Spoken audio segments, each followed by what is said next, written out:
back.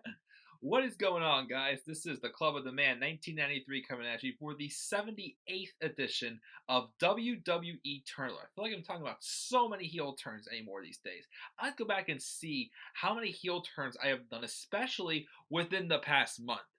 This has been the year of the heel turn. My goodness. Everyone's turning heel. Some for the good, some I'm just like, okay, that's enough already. This one, of course, I want it to happen, and someone else that was involved with this person, I want to be a full-fledged official babyface, of course.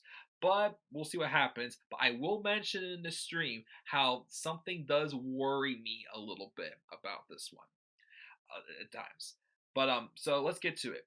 So tonight, Charlotte had a match against Ronda Rousey because originally it was supposed to be Becky Lynch versus Ronda Rousey, but then because of Nia Jax, Becky Lynch suffered a broken face, so she was unable to compete tonight, and she chose her former best friend Charlotte to compete.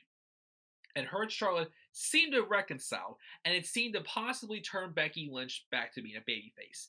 Now, I also noticed over the weekend, Ronda on Twitter was taking shots at Becky for pretty much being left out of this match. And Becky, of course, pretty much said in her promo that, nothing ever keeps me down. I fight for it until I just fight the heck out of her. Anybody, nobody can stop me.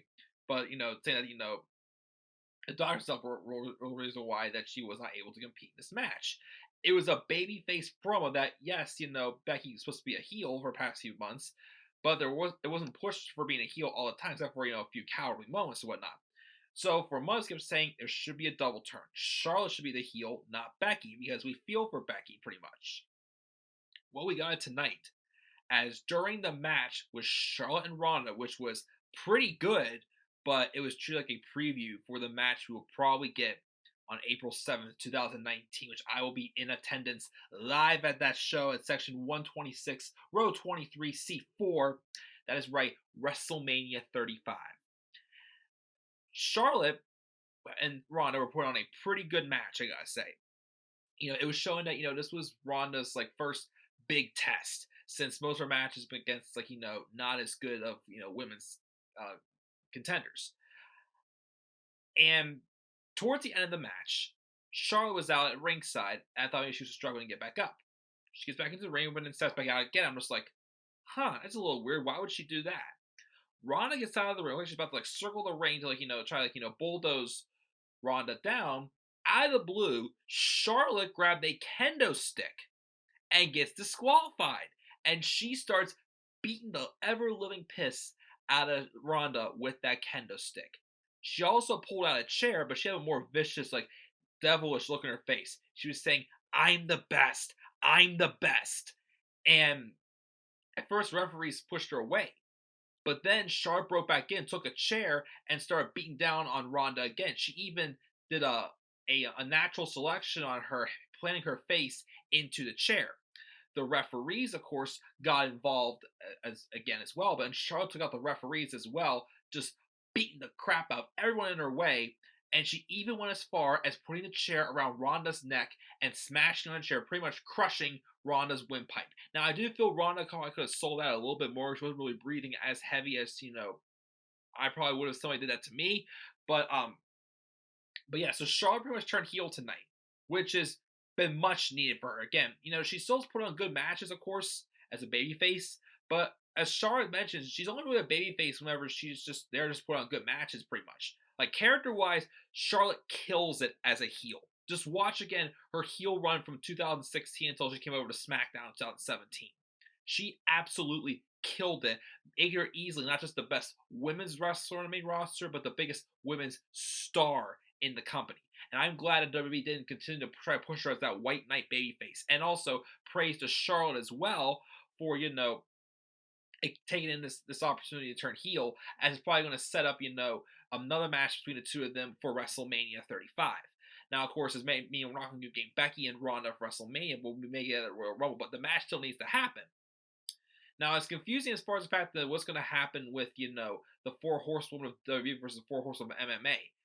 Because I'm pretty sure the four horsewomen of WWE would be cheered over four horsewomen of MMA, and plus two, 3/4 of the four horsewomen of MMA right now are heels in NXT.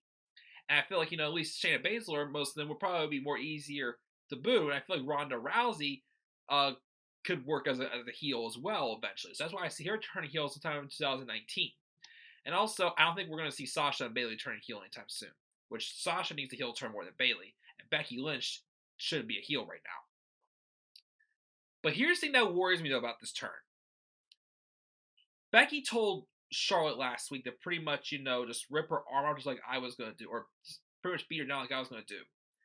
And Charlotte pretty much brutalized Ronda Rousey, and I could have seen Becky Lynch doing the same thing, except hopefully not losing by disqualification in this match. So my thing is I'm worried that what if this was pretty much Charlotte just going to the dark side and join forces with Becky, and they would both be like a heel duo. That's not what I want. But what makes me feel a little bit better is the fact that not too long after the match, after she exited the segment and whatnot, Charlotte tweeted on Twitter, "Boo the woo, screw you." So I'm hoping she's directing that towards Becky, and Becky can be disappointed in what she did. Or again, I'm hoping it's not her pretty much doing what Becky was going to do to Ronda or something like that. That's what worries me. Again, I don't want this to be a heel turn that's going to be keeping Becky heel. Again, Becky Lynch, with how she survived, again, the way she continued to fight with that bloody face on Monday Night Raw last week was literally her Stone Cold Steve Austin WrestleMania 13 moment, where Stone Cold Steve Austin had that bloody face and passed out to the sharpshooter. That was literally a Stone Cold Steve Austin moment right there for Becky Lynch. And the promo she cut also last week, had to be a full-fledged babyface.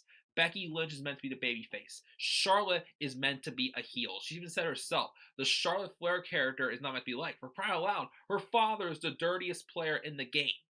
This is Charlotte, the Charlotte that, is true when she is out there. She is a killer as a heel. As a babyface, yeah, she puts some good matches, but obviously right now is not the good time for her being a babyface. So I'm glad she's a heel, but again, I'm hoping they turn Becky Lynch back to a full-fledged babyface when she's cleared to compete from this concussion and whatnot. I hope to God this isn't Becky Lynch and Charlotte being a heel duo. Please don't do that, WWE. I'm begging you. But with that being said, guys, that is it. Those are my thoughts on the Charlotte Flair heel turn at Survivor Series tonight when she did a vicious assault on Ronda Rousey with a kendo stick and chair. What are your thoughts on this heel turn by Charlotte Flair? Leave your thoughts down in the comment section below. And be sure to always click my like and subscribe or comment on my channel and follow me on Twitter at TheManAirborne93. And as always, guys, please stay tuned for more WWE Turn Alert.